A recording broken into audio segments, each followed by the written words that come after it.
never surrender. Ganyan din ang ating pamumuhay. Palaging may laban. Sino niwala sa inyo, everyday may laban? Di ba? Ngayon minsan, hindi mo malabanan yung antok mo, di ba? Minsan, hindi mo malabanan yung problema mo, di ba? Everyday ay laging may laban. Ang buhay natin, nilalagay ito palagi sa laban, sa mga challenges sa buhay. But I praise the Lord because merong nausong salitang no retreat, no surrender.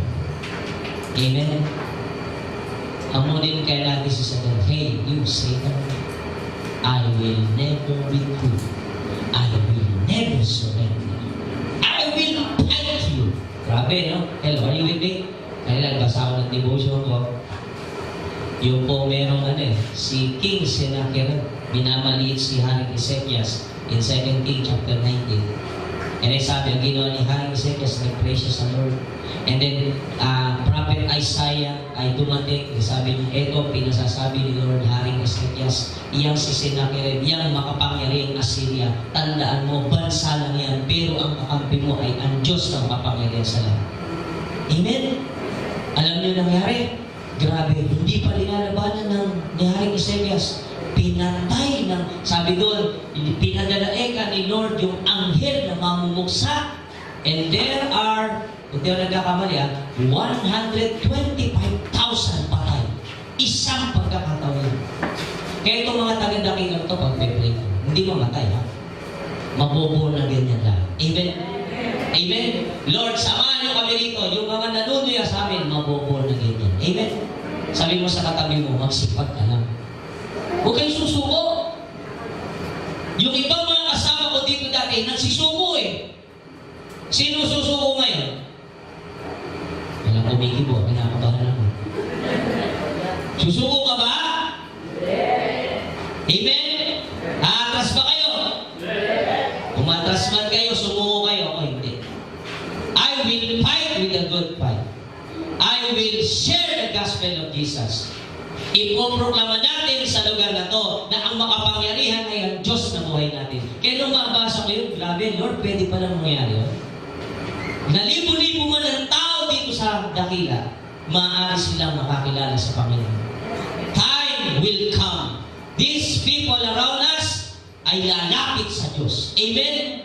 Amen? Palakpakan natin ang Panginoon. Come on, palakpakan natin ang Panginoon. Just believe in your God. And just believe in yourself. You do not retreat and do not surrender your faith. Amen? Let us fight for this faith. Ang pananampalataya po natin is very powerful. Amen? Kaya ako, hindi ko ito isusuko. Ganyan din ang ating buhay. Palaging may laban. Hindi kailangan sumuko, umurong. Kung nais natin, may katagumpay. Amen? Sino dito kasama ko sa pangarap? Balang araw, nakapila yung mga papasok dito sa DCC. Saan ka papunta? Diyan sa DCC. Haba na ng pila. Amen? May rasyon ba? Hindi. Nandun si Lord. Amen? Pati mga may sakit, pipila dyan. Amen? Yung papatungan niya ng kamay, biglang gagaling. Grabe, no? Tingnan mo yung katabi mo. May power ba? Smile mo pala, may power. Ano po sakit? May lagnat. Grabe. Kapower ko na, no? Hindi, no? Ano sakit? May high na to. Nawala yung high to. Hindi, no? Si Pedro, anino? Ako, smile. Killing smile. Kaya, ano yung pinapatay? Yung sakit. Amen? Amen. Turuan mo na yung katabi mong smile. Hi, how are you? Hello. Grabe, nakaka-bless dito, nakasmile lahat.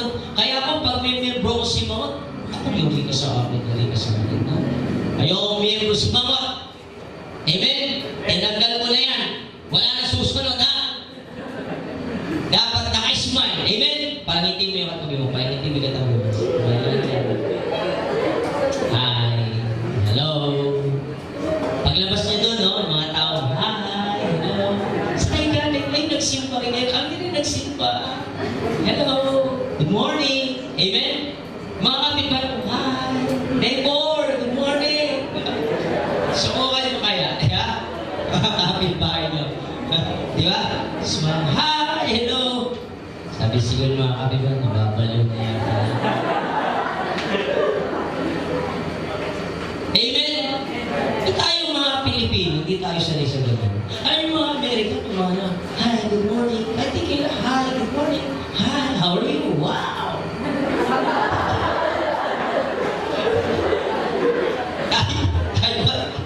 tayo mga pinaka nasa sama ng loob. Kaya lagi, sino, tsura nito.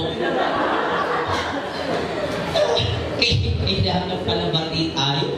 Di ba? Huwag natin isuko. Amen? Sino kasama ko sa pangarap? Amen? Actually, pinapangarap ko rin. Lord, saan mo ba talaga ilalagay yung DC sa'yo? Malaking lugar. Amen?